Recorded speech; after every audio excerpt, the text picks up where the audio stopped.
Praise the Lord, hallelujah. യേശുവിൽ ഏറ്റവും സ്നേഹം നിറഞ്ഞ ദൈവത്തിൻ്റെ സ്നേഹഭാജനങ്ങളെ, ഒരിക്കൽ കൂടെ നിങ്ങളെ സനാതന സുവിശേഷത്തിലേക്ക് സ്വാഗതം ചെയ്യുന്നു. നമ്മൾ ആത്മീയ ജീവിതത്തിലെ വളരെ പ്രധാനപ്പെട്ട ഒരു കാര്യത്തെ കൈകാര്യം ചെയ്യുകയാണ്. വിശുദ്ധി. നമ്മളെ പറഞ്ഞുകൊണ്ടിരിക്കുന്ന എല്ലാം വിശുദ്ധിയെക്കുറിച്ചാണ്. വിശുദ്ധി എന്ന് പറയുന്നത് മറ്റൊന്നുമല്ല, അത് ദൈവത്തിൻ്റെ ഹിതം നിറവേറ്റലാണ്. അപ്പോൾ ദൈവത്തെ സ്നേഹിക്കുക നമുക്കുള്ള ഏറ്റവും വലിയ കൽപ്പനയാണ്. എന്താണ് ദൈവത്തെ സ്നേഹിക്കുക എന്ന് പറഞ്ഞു കഴിഞ്ഞാൽ, നമ്മൾ ദിവസവും കുറേ പ്രാർത്ഥനയും കുറേ ആചാരങ്ങളും കുറേ എന്തെങ്കിലും ദാനധർമ്മങ്ങൾ കൊടുക്കണമെന്നല്ല, ദൈവഹിതം നിറവേറ്റുക. അപ്പോൾ ഈ ദൈവഹിതം നിറവേറ്റുക എന്നുള്ളത് നമ്മുടെ ജീവിതത്തിൻ്റെ അന്തരാത്മാവിൽ നമ്മൾ കുറിച്ചിടേണ്ട, അല്ലെങ്കിൽ നമ്മൾ വളരെ ബോധ്യത്തോടെ, അല്ലെങ്കിൽ നമ്മുടെ വിശ്വാസ ജീവിതത്തിൽ നമ്മൾ വളരെയധികം ചേർക്കേണ്ട ഒരു ഘടകമാണ്. അപ്പം അതുകൊണ്ട് ഇതാണ് അതിൻ്റെ എസൻസ് എന്ന് പറയുന്നത്. അപ്പോൾ ഇതിലേക്കാണ് നമ്മൾ വളരേണ്ടത്. അപ്പോൾ ഈ കാലഘട്ടങ്ങളിലേക്ക്, നമ്മൾ അവസാന കാലഘട്ടങ്ങൾ വളരുമ്പോൾ, നമ്മളൊക്കെ ഈ ലോകത്ത് നടന്നുകൊണ്ടിരിക്കുന്ന കാര്യങ്ങൾ മനസ്സിലാക്കുമ്പോൾ, നമ്മളൊക്കെ ഇനിയും നമ്മുടെ ഇഷ്ടങ്ങളും താല്പര്യങ്ങളും നിറവേറ്റപ്പെടുവാൻ വേണ്ടിയിട്ടുള്ള ഒരു യാത്ര, അല്ലെങ്കിൽ ആ ഒരു ലോകത്തിൻ്റെ മക്കളെ പോലെ ആകരുത് എന്ന് വചനം നമ്മളെ ഓർമ്മിപ്പിക്കുകയാണ്. അപ്പം അതുകൊണ്ട് നമുക്ക് വളരെ കൃത്യവും വ്യക്തമായിട്ട് കർത്താവിൻ്റെ വചനം പറയുന്നുണ്ട്. പ്രത്യേകിച്ച് ഇന്ന് നമ്മൾ എഫേസ്യസ് ലേഖനം 5-ാമത്തെ അധ്യായത്തിൽ 1-ാമത്തെ വചനം പറയുന്നത്, ദൈവത്തെ അനുകരിക്കുക. നമ്മുടെ ഒരു ക്രൈസ്തവൻ്റെ വിളി ദൈവത്തെ അനുകരിക്കുക എന്നാണ്. ആരാണ് ദൈവം? യേശുവിനെ അനുകരിക്കുക. യേശുവിൽ വിശ്വസിക്കുക എന്ന് പറയുന്നതിൻ്റെ അർത്ഥത്തിൽ 3-4 ഘടകങ്ങളുണ്ട്. നമ്മൾ കർത്താവിലുള്ള വിശ്വാസം വഴി നമ്മൾ രക്ഷ പ്രാപിക്കും. തീർച്ചയായിട്ടും വിശ്വാസം വഴിയാണ് നമ്മൾ രക്ഷ പ്രാപിക്കുന്നത്. ഓക്കെ, പ്രത്യേകിച്ച് നമ്മുടെ പെന്തക്കോസ്തൽ സഹോദരന്മാരൊക്കെ വളരെയധികം ശക്തമായിട്ട് പറയുന്നൊരു കാര്യമാണ്, നമ്മൾ വിശ്വാസം വഴി രക്ഷപ്പെടാം. അതുകൊണ്ട് പ്രവൃത്തിക്ക് വലിയ പ്രാധാന്യമില്ല എന്നുള്ളൊരു കാര്യമാണ്. അങ്ങനെയല്ല, അത് തെറ്റാണ്. അപ്പോൾ ഈ കാലഘട്ടങ്ങളിലൊക്കെ നമ്മൾ അങ്ങനെ ആകരുത്. നമ്മൾ ഈ ശരിയായ വിശ്വാസം എന്താണെന്ന് മനസ്സിലാക്കി വിശ്വസിക്കുക എന്ന് പറയുന്ന 4 ഘടകങ്ങൾ അതിൻ്റെ അകത്തുണ്ടായിരിക്കും. ഒന്ന്, നമ്മൾക്ക് ഒരാളെ വിശ്വസിക്കണം എന്നുണ്ടെങ്കിൽ വെറുതെ ഒരാളെ വിശ്വസിക്കാൻ പറ്റില്ല. ആ വ്യക്തിയെ നമ്മൾ അറിയണം. അതുകൊണ്ടാണ് യേശുവിനെ നമ്മൾ അറിയണം. ആ അറിവിൽ നിന്നാണ് നമ്മുടെ വിശ്വാസം രൂപപ്പെടുന്നത്. അതുകൊണ്ട് ഇപ്പോൾ നിങ്ങൾ എന്നെ വിശ്വസിക്കുക, എന്നെ കേൾക്കുന്ന നിങ്ങൾക്ക് പലർക്കും എന്നെ അറിഞ്ഞുകൂടാ. ഈ ഒരു വചനപ്രഘോഷകനാണ് എന്നുള്ളൊരു കാര്യം മാത്രമേ നിങ്ങൾക്ക് അറിയാം. ബാക്കി എൻ്റെ കാര്യങ്ങൾ നിങ്ങൾക്ക് പരിചയമില്ല. സമയം എന്നിൽ വിശ്വസിക്കുന്ന കുറേ ആൾക്കാരുണ്ട്. അവരെന്ന് വെച്ചാൽ ഞാനോട് അടുത്ത സമ്പർക്കം പുലർത്തുന്നവരാണ്. കാരണം അവർക്ക് എന്നെ അറിയാം. ഇതുപോലെ നമ്മൾ ദൈവത്തിൽ വിശ്വസിക്കണമെങ്കിൽ നമ്മൾ ദൈവത്തെ അറിയേണ്ടതുണ്ട്. നമുക്ക് ദൈവത്തെക്കുറിച്ച് വളരെ വികലമായ കാഴ്ചപ്പാടുകൾ, ആദ്യ പാപത്തിൻ്റെ ഫലമായി, വികലം എന്നല്ല, വളരെ തെറ്റായിട്ടുള്ള കാഴ്ചപ്പാടുകൾ നമ്മുടെ ഉള്ളിൽ കടന്നു വന്നിരിക്കുന്നത്. ആദ്യ പാപത്തിൻ്റെ ഫലമായി ഉണ്ടായിരിക്കുന്ന ആ മനുഷ്യരാദത്തിൻ്റെ കണ്ണുകൾ തുറന്നു എന്ന് വചനം ഉൽപ്പത്തി പുസ്തകത്തിൽ പറയുന്നുണ്ട്. അവർ ആ പഴം കഴിച്ച് കഴിയുമ്പോൾ അവരുടെ കണ്ണുകൾ തുറന്നു. കണ്ണുകൾ തുറക്കുക എന്ന് പറഞ്ഞു കഴിഞ്ഞാൽ they had a wrong understanding about God. അതാണ് എൻ്റെ പ്രശ്നം. അതിൽ നിന്നാണ് അവർ ഭയപ്പെട്ട് ഓടി ഒളിക്കുകയാണ്. ദൈവം വന്നപ്പോഴത്തേക്കും അത്രയും നാളും ദൈവത്തിൻ്റെ കൂടെ നടന്നിരുന്ന മനുഷ്യൻ, ദൈവത്തിൻ്റെ കൈപിടിച്ച് നടന്നിരുന്ന മനുഷ്യൻ പാപം ചെയ്തതിനു ശേഷം ദൈവത്തിൻ്റെ കാലൊച്ച കേട്ടപ്പോൾ അവർ ഓടി ഒളിച്ചു, ഭയന്ന് ഒളിച്ചു. ഇത് തന്നെ ഏറ്റവും വലിയ വികലമായി. ഈ ഒരു മുറിവ് ഇപ്പോഴും നമ്മുടെ ഉള്ളിൽ കിടപ്പുണ്ട്. അതുകൊണ്ടാണ് നമ്മൾ വചനം പഠിക്കണം. വചനം വായിച്ച് നമ്മൾ ആ ക്രിസ്തുവിനെ അറിയുക. അത് വളരെ വിശ്വാസത്തിൻ്റെ പ്രധാനപ്പെട്ട ഭാഗമാണ്. ഓക്കെ, രണ്ടാമത്തത്, നമ്മൾ അറിഞ്ഞു കഴിഞ്ഞാൽ മാത്രം വരെ നമ്മളതിനെ അനുഭവിക്കണം. വിശ്വാസം എന്ന് പറയുന്നത് വെറുതെ ഒരു കഥ കേൾക്കലോ അല്ലെങ്കിൽ എന്തൊക്കെ കാര്യങ്ങൾ, അത് നമുക്കൊരു അനുഭവമാകണം. എങ്ങനത്തെ അനുഭവം? ദൈവം സ്നേഹമാണ്. ആ സ്നേഹം എന്ന് പറയുന്നത് എങ്ങനെ? വിശുദ്ധ മദർ തെരേസയൊക്കെ നമ്മളെ പഠിപ്പിക്കുന്നുണ്ട്. ഒരു ദിവസത്തിൽ മിനിമം ഒരു 10 പ്രാവശ്യങ്ങൾ നീ ആ യേശു ഐ ലവ് യു എന്ന വാക്ക് നിന്നെ കുറിച്ച് പറയുന്നത് നീ കേൾക്കണം, അല്ലെങ്കിൽ ആ സ്നേഹം അനുഭവിക്കണം എന്ന് പറയാം. ഇങ്ങനെയുള്ള ആയിരക്കണക്കിന് സ്നേഹ അനുഭവങ്ങളാണ് നമ്മളെ വിശ്വാസത്തിലേക്ക് നയിക്കുന്നത്. ഓക്കെ, 1 അറിയണം, 2 നമ്മൾ ആ സ്നേഹത്തെ അനുഭവിക്കണം, 3 നമ്മൾ അവനെ അനുഗമിക്കണം. അനുഗമിക്കുക എന്ന് പറഞ്ഞു കഴിഞ്ഞാൽ അവൻ നടന്ന വഴിയിലൂടെ നടക്കണം. അത് കുരിശിൻ്റെ വഴി, പരിത്യാഗത്തിൻ്റെ വഴിയാണ്. അത് വചനത്തിലൂടെ. അതാണ് വചനം അനുസരിച്ച് നമ്മുടെ ജീവിതം നമ്മൾ ക്രമപ്പെടുത്തണം. അതാണ് ക്രിസ്തുവിനെ അനുഗമിക്കുക എന്ന് പറയുന്നത്. ഇനി 4-മത്തൊരു കാര്യമാണ് അനുകരിക്കുക. ക്രിസ്തു ചെയ്തിരുന്നത് പോലെ തന്നെ നമ്മൾ കാര്യങ്ങൾ ചെയ്യണം. ക്രിസ്തുവിൻ്റെ ഏറ്റവും വലിയ സ്വഭാവമാണ് സ്നേഹം. അതുകൊണ്ട് എഫേസ്യസ് ലേഖനത്തിൽ നമ്മൾ വായിക്കുന്നത് ദൈവത്തെ അനുകരിക്കുക. അപ്പോൾ വചനം എങ്ങനെ പറയാം? വത്സല മക്കളെ പോലെ നിങ്ങൾ ദൈവത്തെ അനുകരിക്കുന്നവരാകുവിൻ. ക്രിസ്തു നിങ്ങളെ സ്നേഹിച്ചതുപോലെ നിങ്ങളും സ്നേഹത്തിൽ ജീവിക്കുവിൻ. അവിടുന്ന് നമുക്ക് വേണ്ടി സുരഭില കാഴ്ചയും ബലിയുമായി തന്നെ ദൈവത്തിന് സമർപ്പിച്ചു. അപ്പൊ ക്രിസ്തുവിനെ അനുകരിക്കുക എന്ന് പറയുന്നതാണ് നമ്മൾ ദൈവത്തെ അനുകരിക്കുക എന്ന് പറഞ്ഞാൽ നമ്മൾ സ്നേഹമായി മാറുക. എന്താണ് സ്നേഹം? A sincere gift of self to another person. Mister John Paul രണ്ടാമൻ നമ്മൾ പല പ്രാവശ്യം പറഞ്ഞു വേണ്ടിയൊരു ഘടകമാണ്. അതാണ് ക്രിസ്തു നമുക്ക് കാണിച്ചു തരുന്നത്. ആ ക്രിസ്തു നിങ്ങളെ സ്നേഹിച്ചതുപോലെ നിങ്ങൾ സ്നേഹത്തിൽ ജീവിക്കണം. അവിടുന്ന് നമുക്ക് വേണ്ടി സുരഭില കാഴ്ചയും ബലിയുമായി തന്നെ ദൈവത്തിന് സമർപ്പിച്ചു. അതാണ് ക്രിസ്തുവിൻ്റെ ബലി. പരിശുദ്ധ കുർബാനയിൽ വൈദികൻ പുരോഹിതൻ അപ്പം എടുത്ത് മുറിക്കുന്നൊരു ഭാഗമുണ്ട് അല്ലേ? ആ മുറിക്കുമ്പോൾ ആ ഒരു ഫ്രേഗ്രൻസ് നമ്മളെ സ്നേഹിച്ചതിൻ്റെ, നമുക്ക് വേണ്ടി ബലിയായതിൻ്റെ, അവൻ്റെ എല്ലാ ആഗ്രഹങ്ങളും അഭിലാഷങ്ങളും താല്പര്യങ്ങളും ഈ ലോകവുമായിട്ട് ബന്ധപ്പെട്ടുണ്ടായിരുന്നതും ഒരു മനുഷ്യനെന്ന രീതിയിലുണ്ടായിരുന്ന എല്ലാ ആഗ്രഹങ്ങളും അവൻ സമർപ്പിച്ചതാണ്. ആൻഡ് ദാറ്റ് ഫ്രേഗ്രൻസ്, ആ പരിമളം, അത് സ്വർഗത്തിൻ്റെ ദൈവത്തിൻ്റെ കാരുണ്യ സിംഹാസനത്തിൽ എത്തുമ്പോഴാണ് നമ്മൾ അനുഗ്രഹിക്കപ്പെടുന്നത്. ഇതുപോലെ ഓരോ ക്രിസ്ത്യാനിയും നമ്മുടെ സഹോദരങ്ങൾക്ക് വേണ്ടി ബലിയായിത്തീരും. ഇതാണ് പ്രിയമുള്ളവരെ നമ്മുടെ വിളി എന്ന് പറയുന്നത്. അപ്പം ഇതിലേക്കൊക്കെ നമ്മൾ വരണം. ഈ കാലഘട്ടങ്ങൾ അതിനുവേണ്ടി നമ്മളെ വിളിക്കുകയാണ്. അപ്പോൾ ഒരു ക്രൈസ്തവ ജീവിതം എപ്പോഴും പറഞ്ഞിട്ടുള്ളതുപോലെ കുറേ സമ്പത്ത് സമ്പാദിക്കാനോ കുറേ സ്ഥാനമാനങ്ങൾ നേടാനോ കുറേ ഈ ലോകത്തെ എന്തെങ്കിലുമൊക്കെ ആയിത്തീരാനുള്ളതല്ല. ക്രൈസ്തവ ജീവിതം നമുക്ക് മനസ്സിലാവുന്ന പോലെ ബലിയാണ്, ബലിയായിത്തീരുക. അപ്പോൾ അവിടെയാണ് നമ്മുടെ ആത്മാവ് പരിപോഷിപ്പിക്കപ്പെടുക. നമ്മുടെ ശരീരവും മനസ്സുമായിട്ട് നേടിയതെല്ലാം നമ്മൾ മറ്റുള്ളവർക്ക് വേണ്ടി ബലിയായി കൊടുക്കുമ്പോൾ, പങ്കുവെക്കുമ്പോഴാണ് നമ്മൾ ദൈവത്തെ പോലെ. ഇതാണ് സ്നേഹത്തിൻ്റെ പൂർണ്ണത. അതിനുള്ള ബ്യൂട്ടിഫുൾ ഒരു ട്രാൻസ്ലേഷൻ, ഇംഗ്ലീഷ് ട്രാൻസ്ലേഷൻ ഉണ്ട്. Follow God's example in everything you do. നമ്മൾ ചെയ്യുന്ന എല്ലാത്തിലും നമ്മൾ ദൈവത്തിൻ്റെ എക്സാമ്പിൾ ആയിരിക്കും. അല്ലാണ്ട് നമ്മൾ എന്തെങ്കിലും യേശു കാണിച്ച കുറച്ച് കാര്യങ്ങൾ മാത്രം പോരാ. യേശു ചെയ്ത നമ്മുടെ എല്ലാ പ്രവൃത്തികളും യേശുവിനെ അനുകരിക്കുന്നവരെ പോലെയായി മാറി. യേശു ചെയ്യുന്ന പോലെ തന്നെ ആയിരിക്കും. യേശു എങ്ങനെയാണ് ആൾക്കാരുടെ ഇടപെട്ടുകൊണ്ടിരുന്നത്, യേശുവിൻ്റെ സ്വഭാവം, എല്ലാ കാര്യങ്ങളും എങ്ങനെയായിരുന്നു, യേശുവിൻ്റെ കാഴ്ചപ്പാട് എന്തായിരുന്നു, എന്നാലും 3 കാര്യങ്ങൾ നമ്മൾ അനുകരിക്കേണ്ട പ്രധാനപ്പെട്ട നമ്മുടെ കാഴ്ചപ്പാട്, സ്വഭാവം, പെരുമാറ്റം. ലോകത്തോട്, സമ്പത്തിനോട്, ശത്രുക്കളോട്, പാപത്തോട്, പിശാചിനോട്, അതുപോലെ ഈ ലോകത്തിലെ സ്ഥാനമാനങ്ങളൊക്കെ യേശുവിനുണ്ടായിരുന്ന ഒരു കാഴ്ചപ്പാട്, മനോഭാവം നമ്മൾ അനുകരിക്കണം. എങ്കിൽ മാത്രമേ നമുക്ക് ദൈവത്തിനോട് വരാൻ പറ്റുള്ളൂ. അപ്പം അതുകൊണ്ട് പറയാണ്, follow God's example in everything you do, just as a much loved child imitates his father. അല്ലേ? നമ്മൾ കൊച്ചുകുട്ടികൾ അവരെ അപ്പനമ്മമാരെ അനുകരിക്കുന്ന നമ്മൾ കാണാറുണ്ട്. അതുകൊണ്ടാണ് നിങ്ങൾ ശിശുക്കളെ പോലെയാകുക ദൈവരാജ്യത്തെ പ്രവേശിക്കുക. കാരണം ഈ ശിശുക്കളുടെ ഒരു സ്വഭാവത്തെ ഏറ്റവും വലിയ സ്വഭാവമാണ് അവരെ മാതാപിതാക്കളെ അനുകരിക്കുന്നവരെ. ചെറുപ്പത്തിൽ ഇങ്ങനെ അവർ അപ്പം ചെയ്യുന്നത് പോലെ നടക്കുന്ന കാര്യങ്ങളൊക്കെ ചെയ്ത് നമ്മൾ കാണാൻ സാധിക്കും. അപ്പം ഇതുപോലെ just as a much loved child imitates his father, be full of love for others.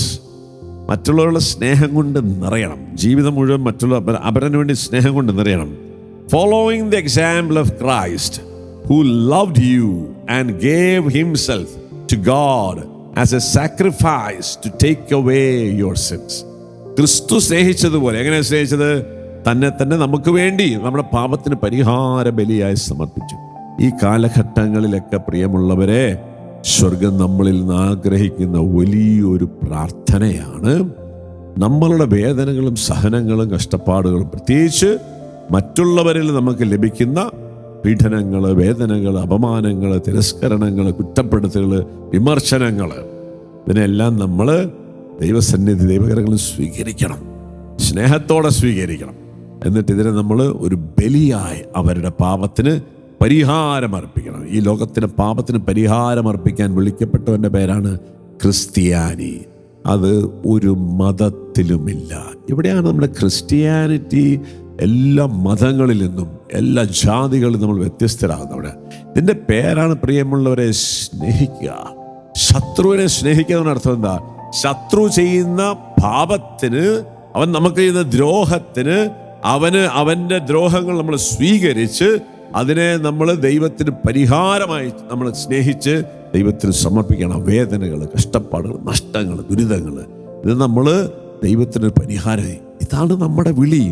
ഇന്ന് നമ്മുടെ ഇത്തരത്തിലുള്ള പ്രാർത്ഥന ലോകം കാത്തിരിക്കുകയാണ്.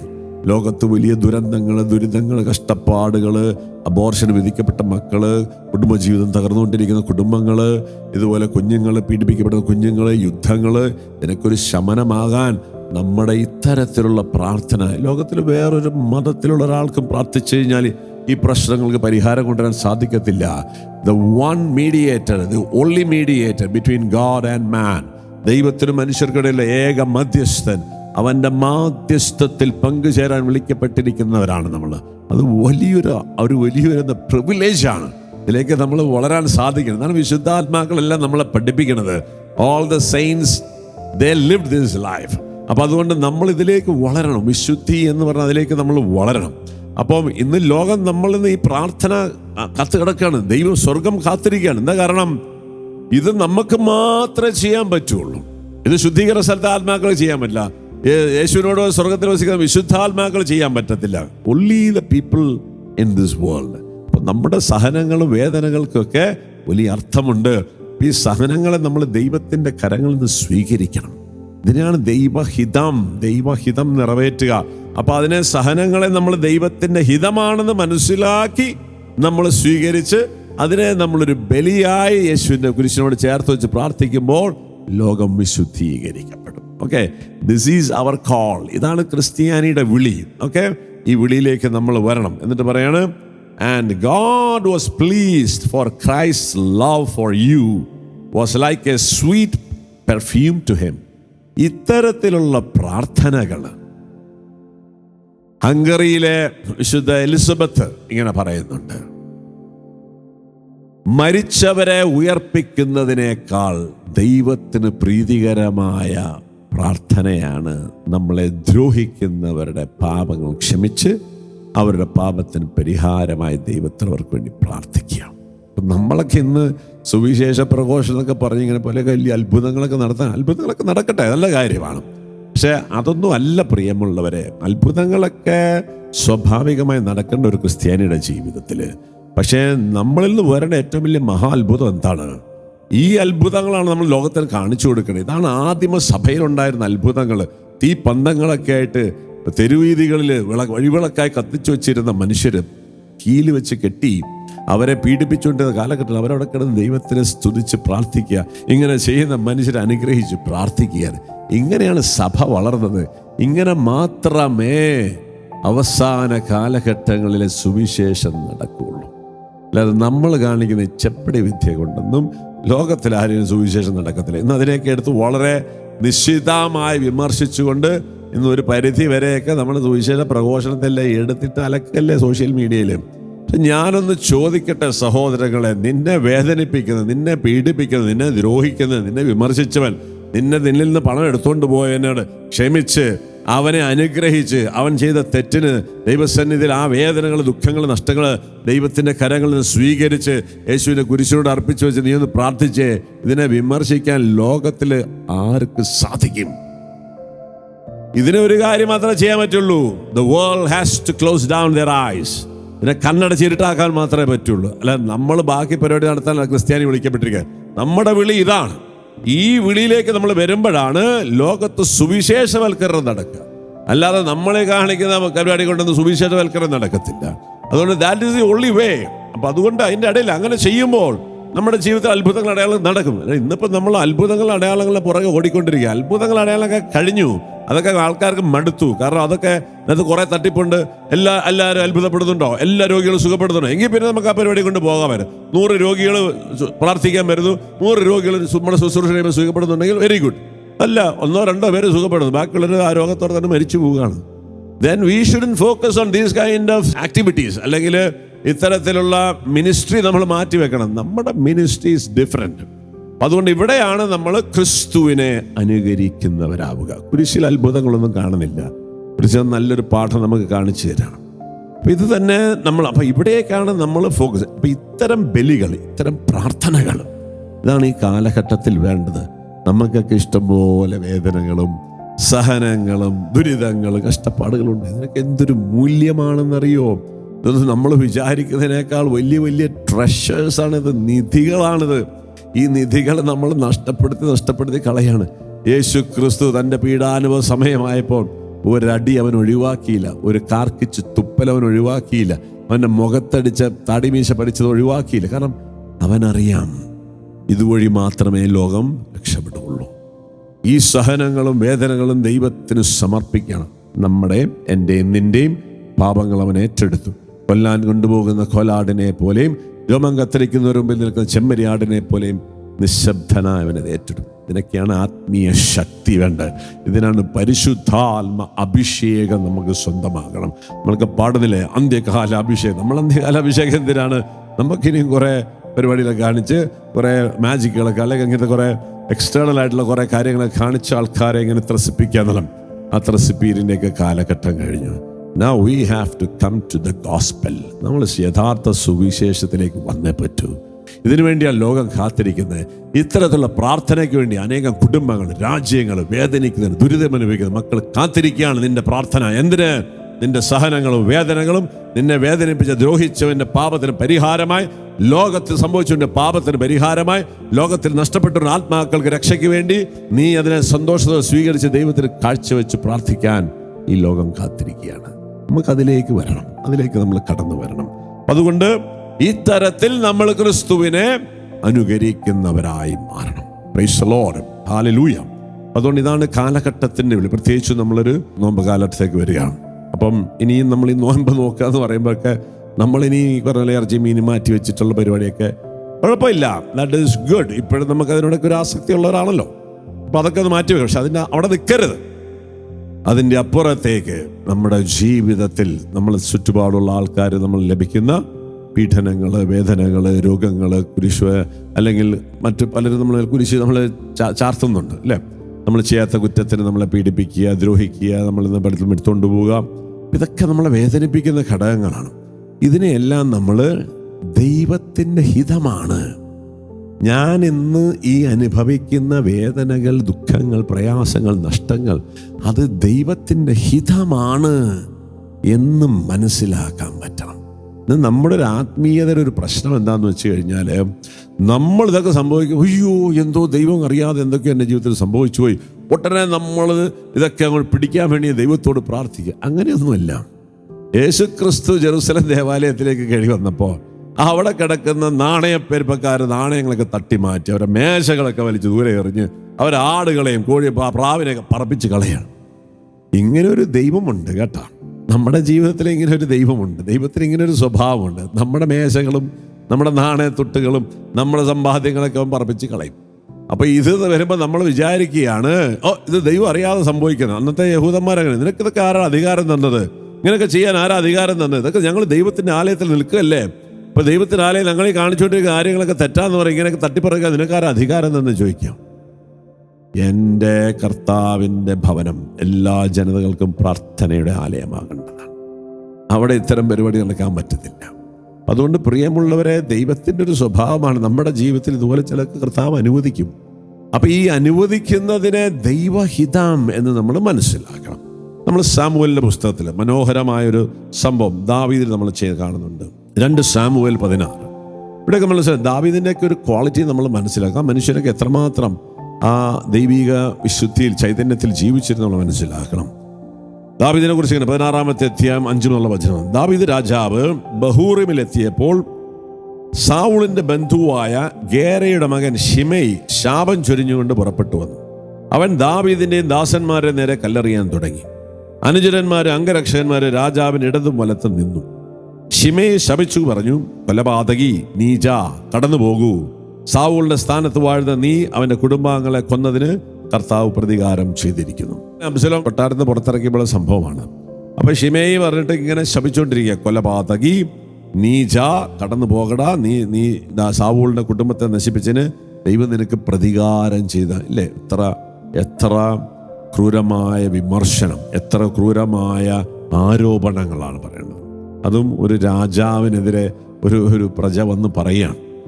അപ്പോൾ കർത്താവ് നിന്റെ മകൻ അബ്സലോമിന് രാജ്യത്വം നൽകിയിരിക്കുന്നു, നിന്റെ നാശം അടുത്തു, നീ രക്തം ചൊരിഞ്ഞവനാണ്. അപ്പോൾ സുരയുടെ മകൻ അഭിഷേക് പറഞ്ഞു, ഈ ചത്ത പട്ടി എൻ്റെ യജമാനായ രാജാവിനെ ശപിക്കുന്നുവോ?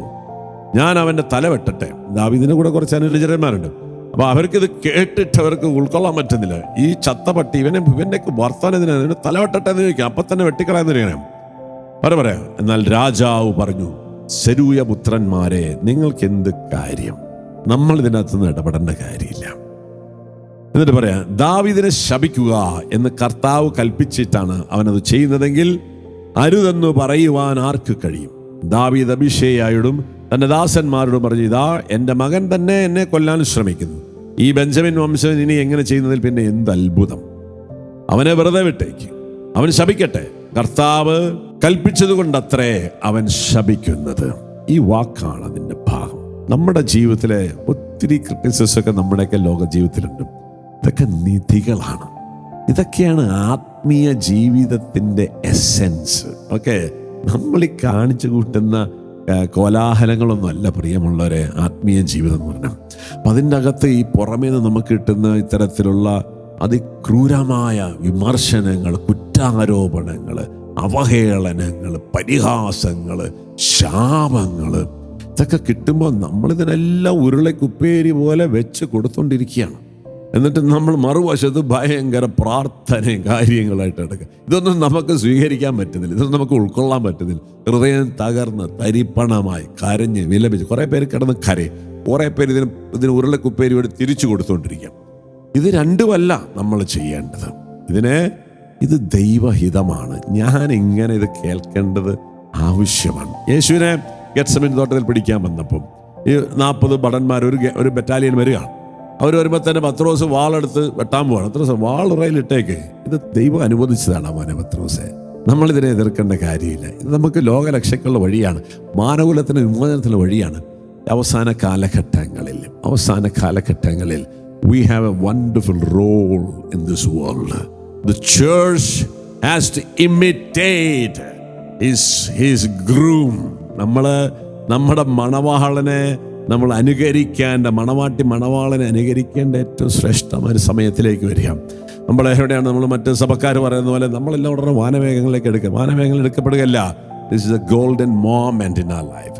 നമ്മുടെ ജീവിതത്തിൽ ഈ ലോകത്തിൽ അവസാന കൊയ്ത്ത്, അവസാന ആത്മാക്കളെ യെശയ്യാ 45:2 പറയുന്ന പോലെ, ഞാൻ നിനക്ക് മുൻപായി പോയി മലകൾ നിരപ്പാക്കുകയും പിച്ചള വാതിലുകൾ തകർക്കുകയും ഇരുമ്പോടാങ്ങൾ ഒടിക്കുകയും ചെയ്യും.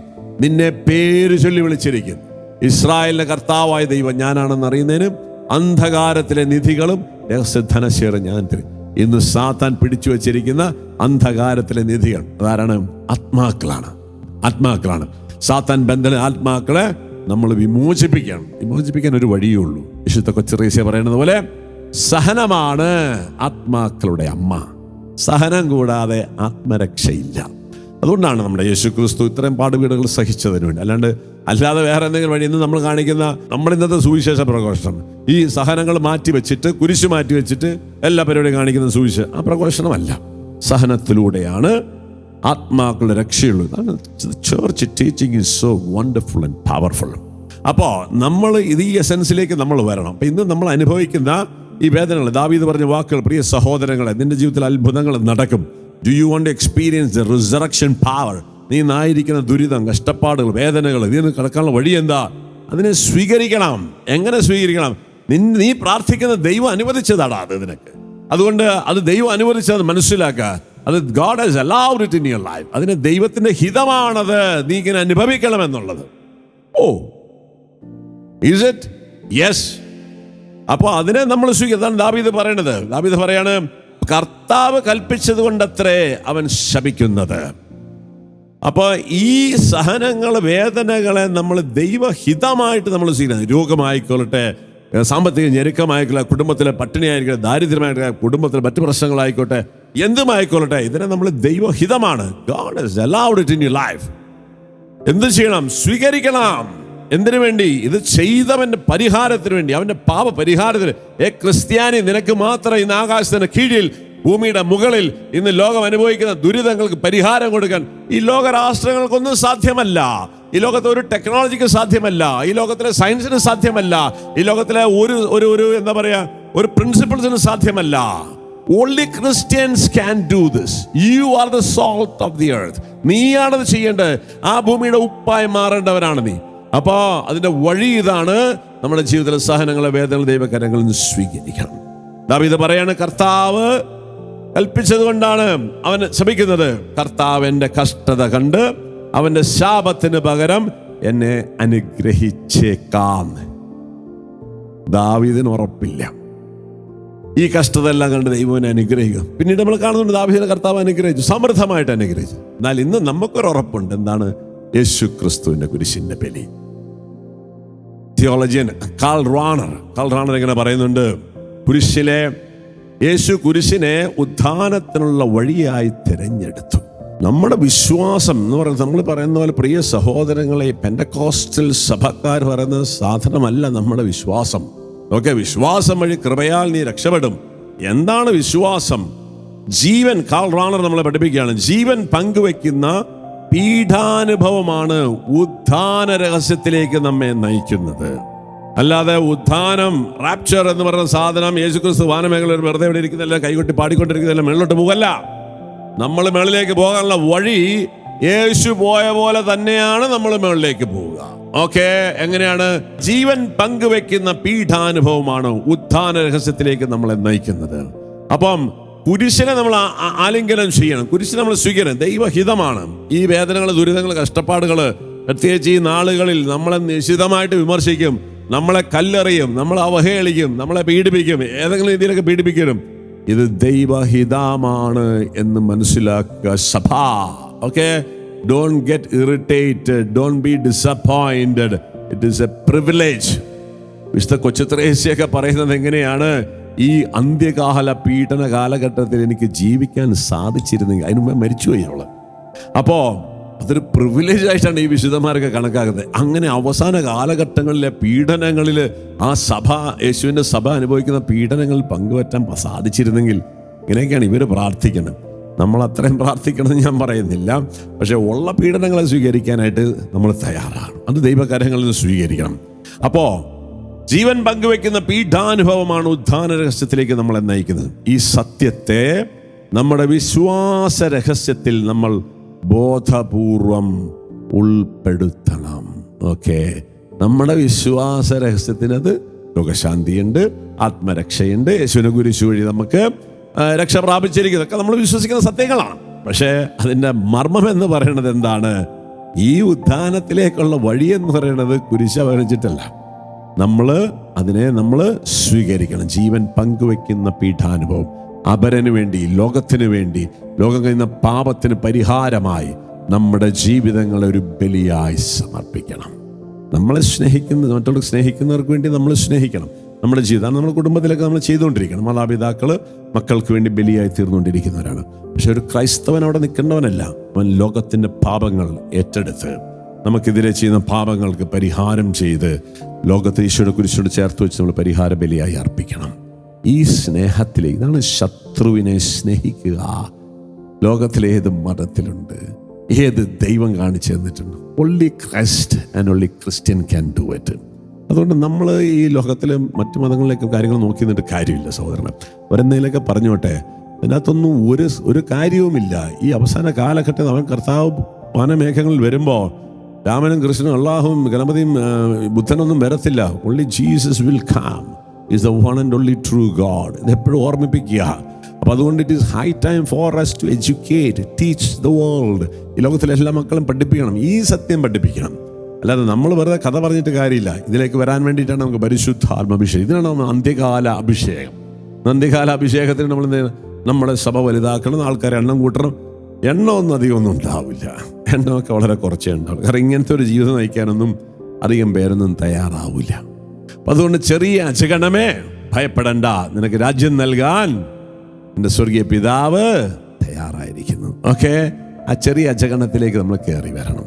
അതിന് നമ്മളാണ് ഈ ലോകത്തിന് മാറ്റാൻ. ഈ ലോകത്തിന് നമ്മൾ വഴി അനേക ആത്മാക്കൾ രക്ഷ പ്രാപിക്കും. ഓക്കെ, ഈ ഒരു ഹിതം, ദൈവഹിതം, ദാവീദിനെ പോലെ നമ്മളത് സ്വീകരിച്ച്, ദൈവകരം സ്വീകരിച്ച് അത് മാറ്റുമ്പോൾ കർത്താവ് അനുഗ്രഹമായി മാറ്റും. അതുകൊണ്ട് ജീവൻ പങ്കുവെക്കുന്ന പീഠാനുഭവമാണ് ഉദ്ധാന രഹസ്യത്തിലേക്ക് നമ്മെ നയിക്കുന്നത്. ഓക്കെ, അപ്പം അങ്ങനെ വരുമ്പോൾ മാത്രം നമ്മുടെ പ്രശ്നങ്ങൾക്ക് പരിഹാരം. നമ്മൾ അങ്ങോട്ടും ഇങ്ങോട്ടൊന്നും ഓടി നടക്കേണ്ട കാര്യമില്ല. നമ്മുടെ ജീവിതത്തിലെ കടബാധ്യതകൾ, നമ്മുടെ ജീവിതത്തിലെ രോഗങ്ങൾ, കുടുംബ പ്രശ്നങ്ങൾ, സഹോദരൻ തല്ലുപിടുത്തങ്ങൾ, അയൽപക്ക പ്രശ്നങ്ങൾ, ജോലി പ്രശ്നങ്ങൾ, ബിസിനസ് പ്രശ്നങ്ങൾ, ദൈവം അനുവദിച്ച് ചില നഷ്ടങ്ങൾ, വേദന സ്വീകരിക്കുക. എന്താണ്, നമുക്കൊക്കെ നല്ല ആർത്തിയല്ലേ ഈ പണത്തിനോടൊക്കെ. ഈ ആർത്തി പിടിച്ചിട്ട് നമ്മളാരും സ്വർഗത്തിൽ പോകത്തില്ല. അടുത്ത ടോപ്പിക്ക് വരുമ്പോൾ ഞാൻ അതിനെക്കുറിച്ച് ക്ലിയർ ആയിട്ട് പറയുന്നുണ്ട്. അപ്പോൾ അതുകൊണ്ട് ഇതൊക്കെ ദൈവം എടുത്ത് കളയും. കർത്താവ് ചില നാണയങ്ങളൊക്കെ തട്ടിക്കളയും മക്കളെ. ജെറുസലേം ദേവാലയത്തിൽ വന്നിട്ട് അവിടുത്തെ നാണയം മാറ്റക്കാരെ നാണയങ്ങളെ തട്ടിത്തെറിപ്പിച്ചാൽ നമ്മുടെ നാണയം ദൈവം തട്ടിത്തെറിപ്പിക്കും. കാരണം നാണയം ദേവാലയ ദൈവത്തിൻ്റെ സന്നിധിയിൽ ഇതിനൊന്നും വലിയ പ്രാധാന്യമില്ല. അതുകൊണ്ട് കർത്താവ് തന്നെയാണ് തട്ടിത്തെറിപ്പിച്ചത്. അതുകൊണ്ട് നീ അതിനുവേണ്ടി സ്പെഷ്യൽ പ്രാർത്ഥന നടത്തേണ്ട കാര്യമില്ല. ഓക്കെ, അപ്പോൾ അതുകൊണ്ട് പ്രത്യേക സ്ഥലത്തോട്ട് പൂജകൾ അർപ്പിക്കേണ്ട കാര്യമില്ല. നീ മനസ്സിലാക്കുക, ദൈവം തട്ടിക്കളഞ്ഞു. എന്തിനാണ്? നിനക്ക് ഇതിനോട് ആസക്തിയാണ്. ഇതിനോട് അമിതമായ ആസക്തി ദൈവത്തെക്കാൾ അധികമായി നീ ഇതിനെ സ്നേഹിക്കുന്നു. അതിൻ്റെ ആത്മനാശത്തിന് കാരണമാകുന്നതുകൊണ്ട് നിന്നെ സ്നേഹിക്കുന്ന ദൈവം തട്ടിക്കളഞ്ഞതാണ്. അതുകൊണ്ട് അത് സ്വീകരിക്കുക. കുറച്ച് നാൾക്ക് ഇച്ചിരി ദാരിദ്ര്യവും പട്ടിണിയൊക്കെ നല്ലതാണ്. ഞാനൊക്കെ ഒത്തിരി അനുഭവിച്ചിട്ടുള്ളതാണ്. അതിലൂടെ കടന്നു പോകുമ്പോഴേ നമുക്ക് ഇതിനോടുള്ള ആസക്തിയൊക്കെ പോകത്തുള്ളൂ. അപ്പോൾ അത് പോയി കഴിഞ്ഞ് ഇതൊക്കെ വാരി വിതറി കൊടുക്കാനുള്ള ഒരു സ്വാതന്ത്ര്യത്തിലേക്ക് വരണം. ക്രിസ്തു തരുന്ന സ്വാതന്ത്ര്യം, വാരി വിതരണം, ആവശ്യക്കാർക്ക് വാരി കൊടുക്കാൻ പറ്റണം.